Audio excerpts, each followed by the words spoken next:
Hey everyone, thanks for joining. I just went live, and so if anyone is here right now, if they could let me know whether they could hear my audio or not, that would be great. But my name is Garcia, and I'm a realtor in Jacksonville, Florida, and today I just wanted to come on Facebook Live and answer any questions that you may have about real estate, about maybe a home renovation, buying, selling, basically anything that you have a question about, I would be happy to answer. And we also have Jamie Holmes, who hopefully he'll put on and say hey through the comments, who will also be from Movement Mortgage to answer any mortgage questions that you may have. So if anybody is here live, if you could just say, hey, how are you, and say where you're from, that would be really great. And if you have any questions, feel free to write them in the comments, and I'll work on answering them. And as people come in, I'll do a first come, first serve. So whoever puts down a comment, I'll answer that question first, and then if we have any piggyback questions off of that, you can just feel free to write it all in the comment section. So the first thing I'm going to do is I'm going to answer some questions that I already have saved that I get messaged a lot. And again, if you can't hear the audio, if you could just let me know, or if the audio is good, just give us a thumbs up in the comment section. That would be great. Okay, sweet. Okay, you guys can hear me. Perfect. Okay, so right now I'm just going to answer some questions that I have that some people have sent me. And a question that I get a lot is buying a home directly from your landlord.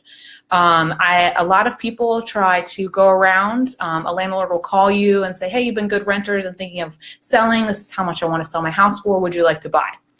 So that's not a bad situation to be in, and a lot of people message me about what's the best way to go about doing that. And one of the things, the first things I say is I think it's really good if you could get a realtor or a lawyer involved.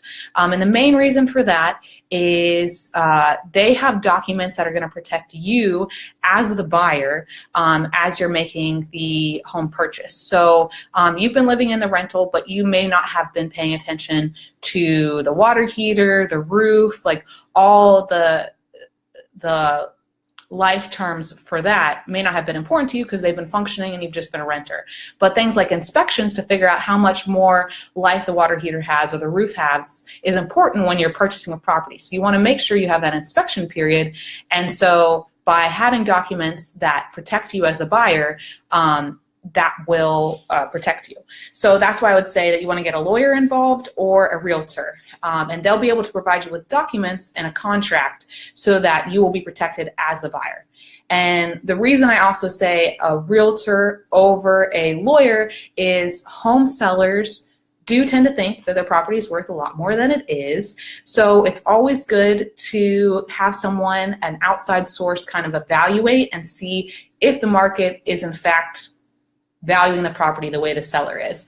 And by having a third party involved, like a realtor, or even if you just have an appraiser come in, it can help you make sure that you're buying the property at its true value instead of just the seller forcing you to make a decision quickly because it's going to put it on the market and then you're not going to have a chance to get it.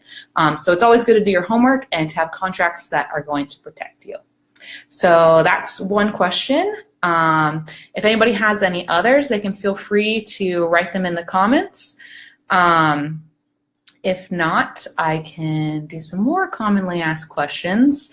But again, I'm Laura Garcia, and I'm a realtor in Jacksonville, Florida. And as people come in, if they want to write their questions in the comments, that'd be great. And we also have Jamie from Movement Mortgage in the comments. When he comes on, he'll say hey in the comments so that we know that he's there. And you can feel free to ask him questions that are more related to mortgages, since he does mortgages and I do real estate.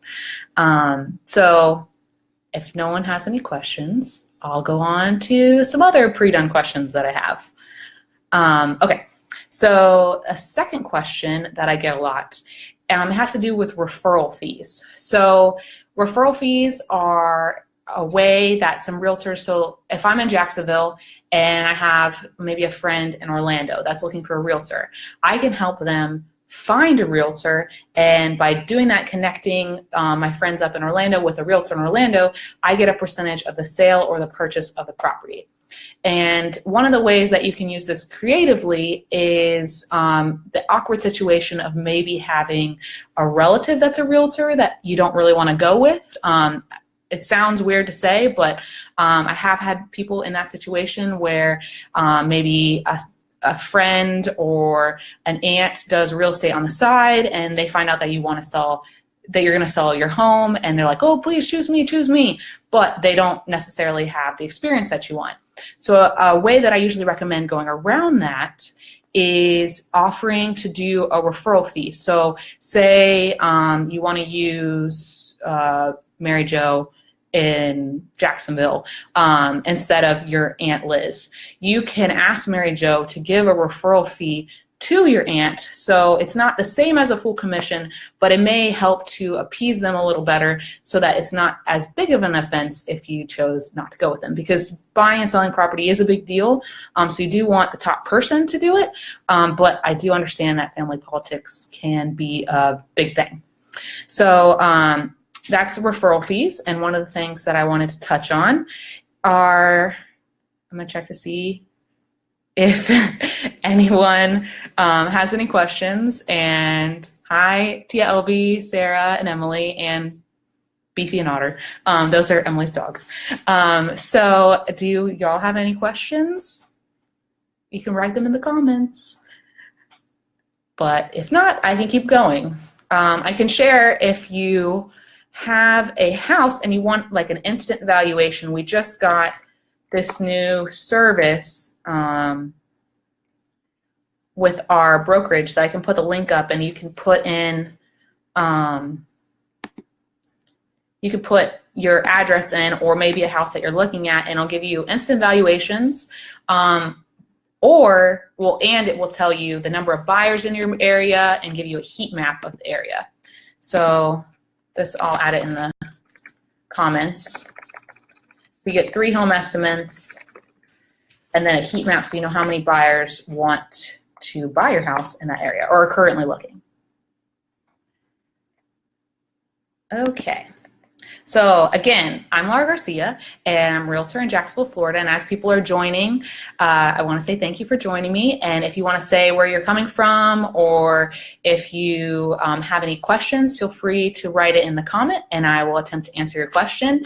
And then we also have Jamie Holmes, who he'll say hi through the comments from Movement Mortgage, and he is here to answer any mortgage questions that you may have. You can just comment, and he'll let you know or try to help you out. And if you have any questions, feel free to comment, and thanks for joining me. If we don't have any questions, I can go to another pre-done question. Anybody? Okay. Here we go. Okay, so if you wrote a question, my comments aren't refreshing. So I'm going to go to another pre-done question that I have. Okay, let's see what else. What other common questions I get? Okay. Another common question has to do with how you sell your home. So a big thing that people like to do when they want to sell their home is they want to do a lot of upgrades right before, get it ready, maybe put in some new flooring, fresh paint, all these things that for the longest time you've been pushing off, and now that you're putting your property on the market, you're finally going to do. And that's one of the things that I would recommend, that if you're going to do that, that you would contact the realtor that you want to work with before you start making those upgrades. So there's a lot of HGTV and, websites that tell you all the new things and things that help you sell your property faster, but that may not be the case in your area. So crown molding or maybe tile flooring may seem like a good idea, but in your area that actually is something that buyers don't like. So I would talk to a realtor first and ask them to come by and say, you're thinking of selling your property and you wanted to do some improvements. Could they give you some advice on what you could do to get a higher price when you put it on the market? So I would highly recommend that you do that first before you start spending your money. And I think that will help ensure that any money that you spend, you'll be able to get back when you actually sell the property. Because the worst thing is when you start putting money into a property and you can't, you think you're going to sell it for a certain price and you can't. So doing your homework beforehand is really good, some good advice, and a realtor is always there to help you. You could also maybe have some people in the age group of home buyers that maybe would want to buy your home and see what they would say when they walk in the house. Because what you see is wrong with your house or what you're willing to live with may not be what the average home buyer is willing to live with. So that's my answer to that question. And I'm not sure if you guys put more comments. Okay, thank you, Sarah. I'm trying to refresh the comments so I can see them, but it's not refreshing. Okay, so James just asks, talk about what you do if the buyer goes into a multiple offer situation. Okay, so in Jacksonville right now and across the country, there is a lot of, it's a very tight market basically, and there are a lot of buyers, but not a lot of inventory. So most homes are going into multiple offer situations. And what I would say, if you're in a multiple offer situation, if you're the buyer, what I tell my buyers is just don't mess around. Basically, if you want the property, give your best price right away and also do your best financing option.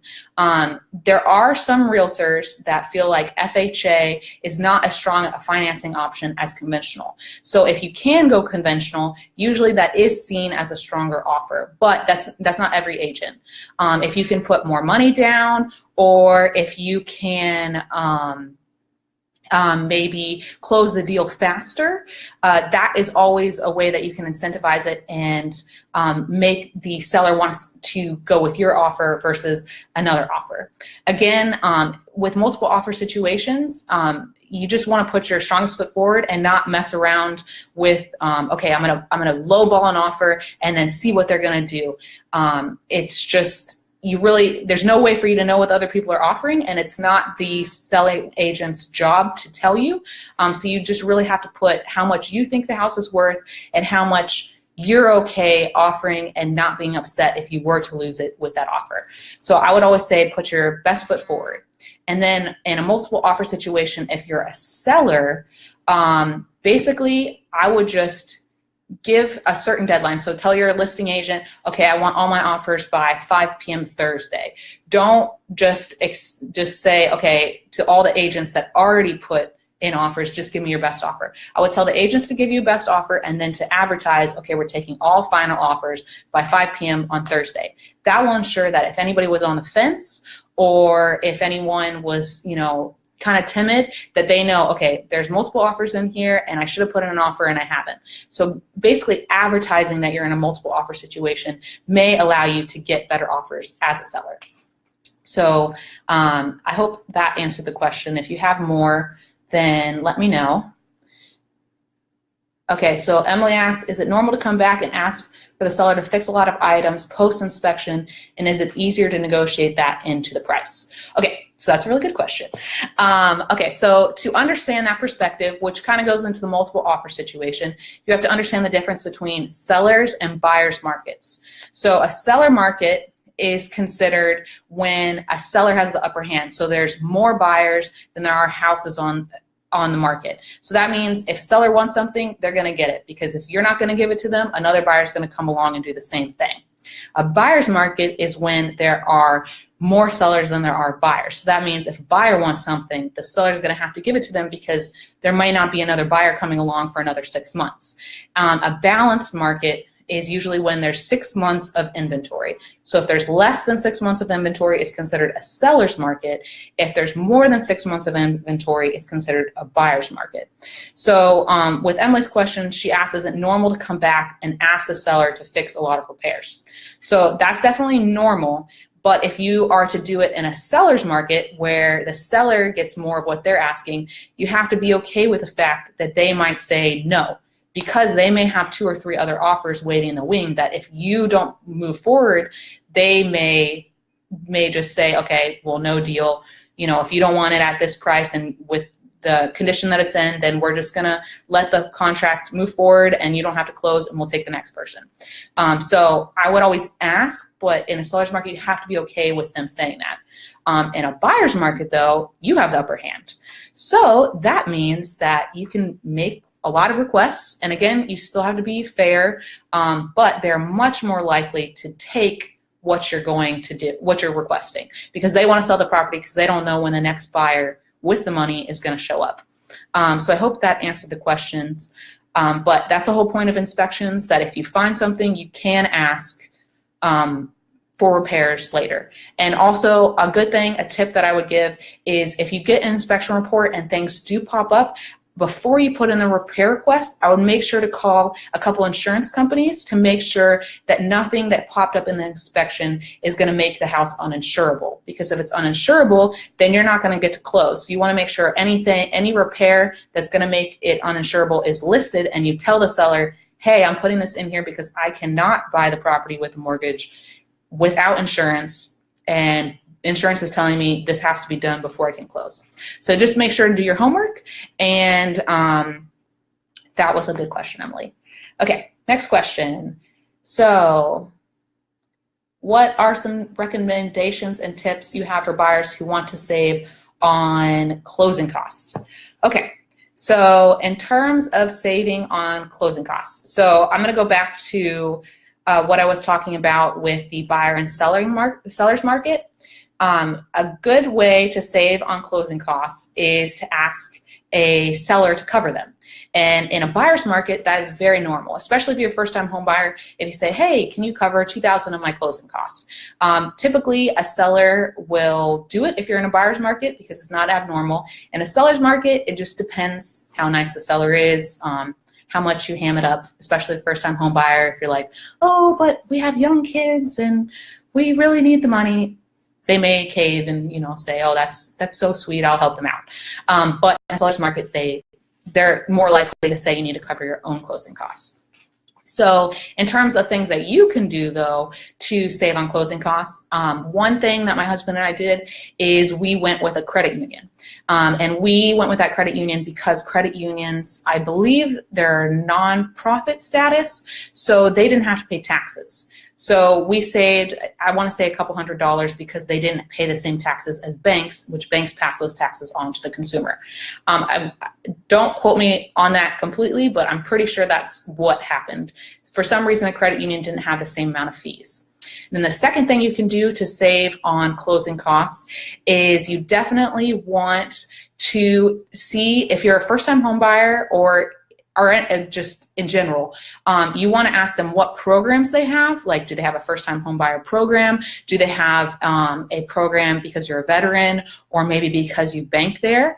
That may get you to save money. And then also, you definitely want to shop around and let them know you're shopping around, because this just happened, unfortunately, not unfortunately, but basically, one of my buyers was shopping around for a mortgage, and they really liked one company, which is a company that I really like as well, and they were about to go with them, and the other company called them and was like, hey, we haven't heard from you. Are you thinking of going with us? And they're like, well, we like this other company better. We were just about to tell them we were going to go.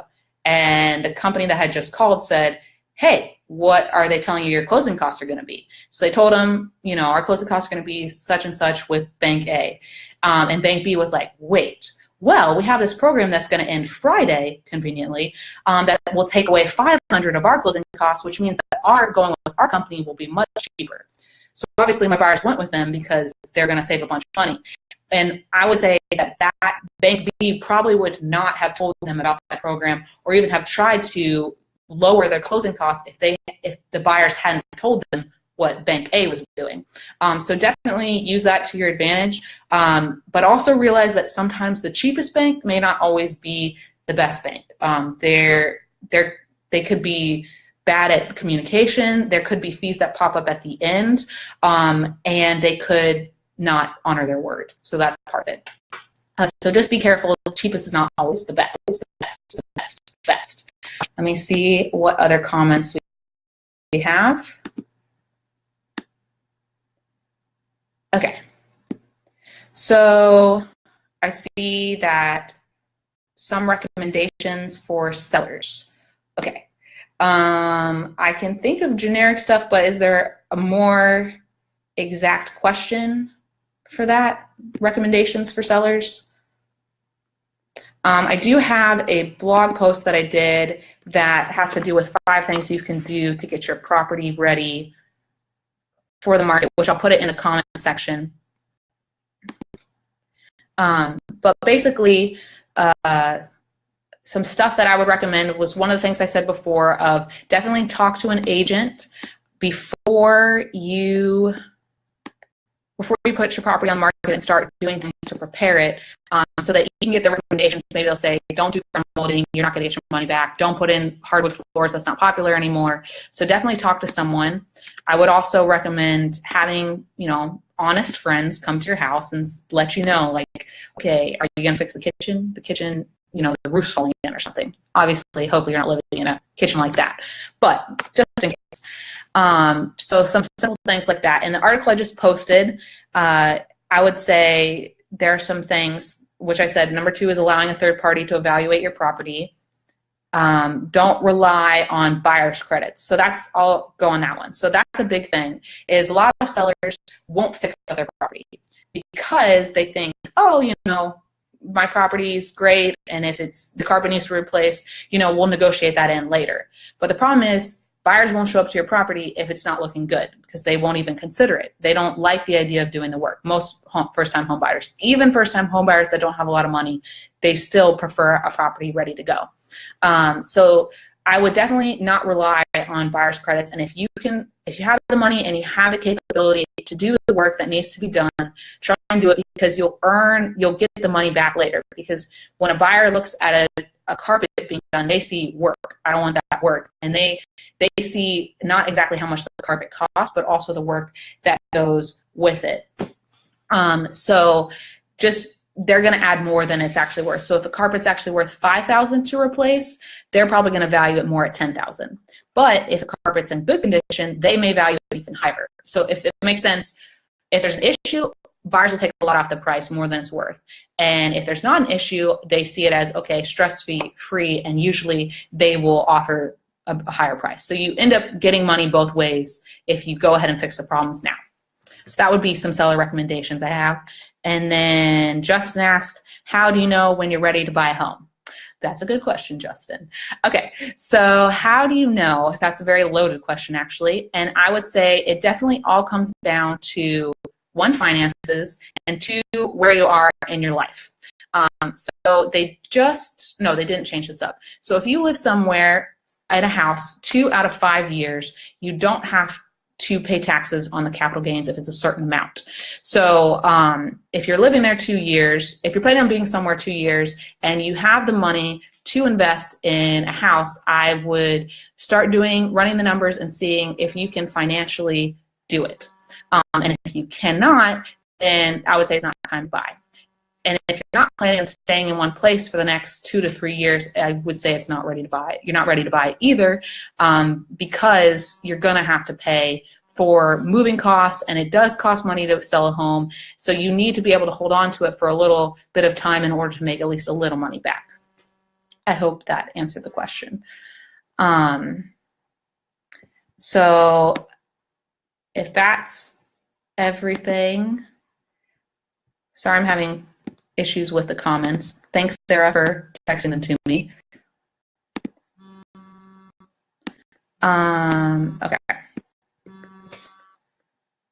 Okay, sorry. So I'm going to go ahead, and if you have any more questions, you can feel free to message me directly in Facebook.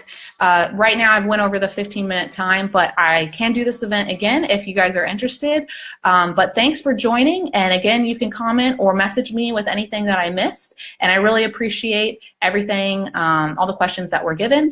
And if you need anything else, I'll put my contact information in the comments, and I'm sure Jamie will also put his contact information in the comments, so you can contact him if you have any mortgage questions. So thanks so much for joining. Bye.